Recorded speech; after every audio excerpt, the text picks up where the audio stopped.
We have a guy who was a borderline all-star for the last 3 years. Outside of maybe last year, he's been injured a little bit. I had him in much higher than this. I think a lot of people are probably going to be mad at us for having him this low, I know who this is. and it's Victor Oladipo. Yeah, I mean, And I don't know why you didn't even had him. You had him 25th or 24th. Sorry, 24th. yeah, I mean, to me, Is he not an above average shooting guard in this league? He does everything well. Even if he's only scoring 14 points per game, he's still one of the better defenders. I mean, with that being said, like I'm gonna attack. it's not a matter of the fact that someone puts up 14 points per game. It's the matter of the large aggression that you see after the injury and when he tries to come back and he struggles again to get fully healthy. If it was an issue where like it's not something where like he had a lingering ankle issue and it was going on and whatever. Like this dude broke his leg. Like that's a huge injury, and that's something that he could honestly never recover from. There, of course, there's players who have had huge injuries, Gordon Hayward, Paul George, probably worse injuries than Oladipo had, and they've come back and they've looked great. But at the same time, like you have to come into it at a pretty slow pace. And I just feel like shooting guard, there is so many players who not only last year had good years, but are going to continue to have good years.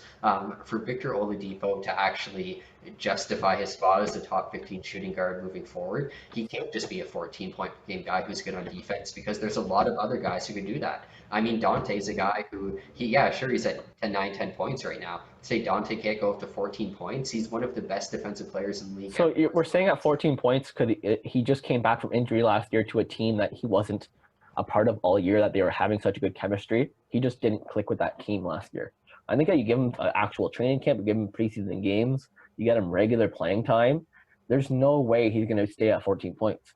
If he's Even if I know that he might be a little bit slower, but the guy shoots the ball fairly decently. He might not be the marksman from three, but he will keep getting his points. He showed last year that even he was still getting 14 points on a team that didn't need him to get any points. His attempts went down, his efficiency went down, yes, because he wasn't playing basketball all year. It's going to take him a little while to get back to it, but I don't see any reason why he's not an 18-point per game player who plays one of the better defenses in his position. He can still be a borderline all-star, whether it's for this Indiana team or for another team. He's going to be a free agent next year. He's going to end up on a different team.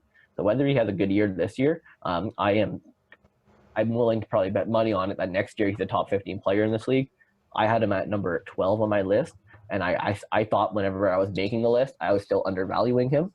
And then I seen you at 24th, and I'm just listening to you. And I'm going, wow, Oladipo is going to surprise a lot of people next year. Hey, I mean, the reality is you're talking and you're basically admitting that all my points are right in the sense of this year. It's not going to be a good year for Victor Oladipo. I still think he gets 18 points. I I still think he gets 18 points per game. He's going to get 4 or 5 rebounds per game, and he'll still get 3 or 4 assists. I I really still think he has a great year. I really don't. Like in reality, he's played 70 games over the last 2 years, and in reality, I don't think he's going to play a lot this year. I think he's going to run into issues again. And whether he puts 18 and whatever up again, if you do it in 19 games at the shooting guard position, that means absolutely nothing. You need What to. I love about us doing these podcasts now and doing these rankings and getting it on the air recorded is that a year from now I'm gonna go back and I'm just gonna be like, wow, it feels nice to be right. So I'm just happy that we can record this right now. You definitely, like I said, you make good points. I think he's gonna over exceed what you're saying here. I definitely think he's gonna have a better year than players like Derek White and JJ Redick. I still think that Oladipo is an all-star in this league or a borderline all-star. So I think he's gonna go up dramatically. I think overall he's a better player than both those guys, and he will be for the long term. But I don't think he's going to play a lot this year. I don't think he's going to play more than 40 games. And again, when you're comparing guys who played 70 and they put up those numbers and they're starters on their team and they contribute everywhere on the floor, and again, like but Victor Oladipo isn't a difference maker for Indiana. He didn't get them any farther in the playoffs. Because it wasn't his year. I'm It's all not saying, good. I'm not saying that this year. I'm saying he's never helped them get farther in the playoffs. The Indiana Pacers team that was best was the team that had guys like Paul George and Lance Stevenson and whoever else. And in reality, when they traded Paul George, they didn't get any picks. They got Oladipo and Sabonis, and they did that in the move after. Which is amazing. I would do it today, Yeah, still to this day. but the point is, they did that on the basis that Victor Oladipo was the main guy in the trade, who's supposed to be the guy, and Sabonis is a better player than him. So So the year after that trade, Oladipo went in the playoffs and still got 23 points per game, shot the ball 3-pointers at 40%, even though he's not a great 3-point shooter. He played amazing defense. And that team went 7 games.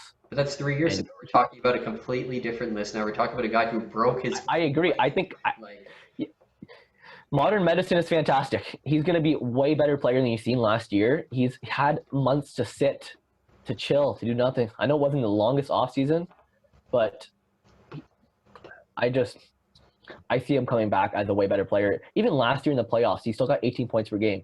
He had 18 points per game. Sure, that was not a team that did very well in the playoffs, but he was still there. He still showed up. There's no reason why he can't at least do that next year.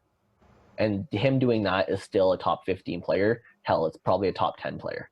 hey, I mean, if he could do it, then I mean, it's definitely possible. Like I said, I just don't think he has the consistency to be healthy. I think he's going to run into another injury, and like I'd be shocked if he plays more than 40 games, and that's the only reason I had him so low. And I think once he proves like, but earlier before the injury, guess what? This was a guy who never played less than 60. And if that's a guy, if I'm getting that Victor Oladipo, of course he's a top 15 shooting guard. Like I haven't seen since his injury that he is a top 15 shooting guard, and that's why he was so low on my list. To me, he played in the playoff last year, and he kind of redeemed himself a little bit in the bubble compared to what he did in the regular season.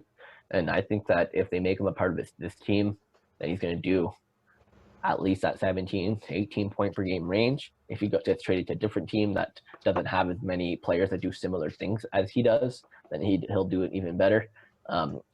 My best guess is that by the end of the year, we're seeing him in the top 10. I definitely don't think he'll be top 10 at any point. That's like a fucking one of those bullet points there, or the Charles Barkley. My prediction. Hey, but My prediction.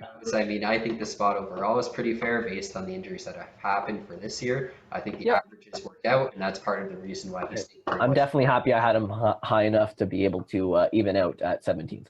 Yeah, definitely. But moving on from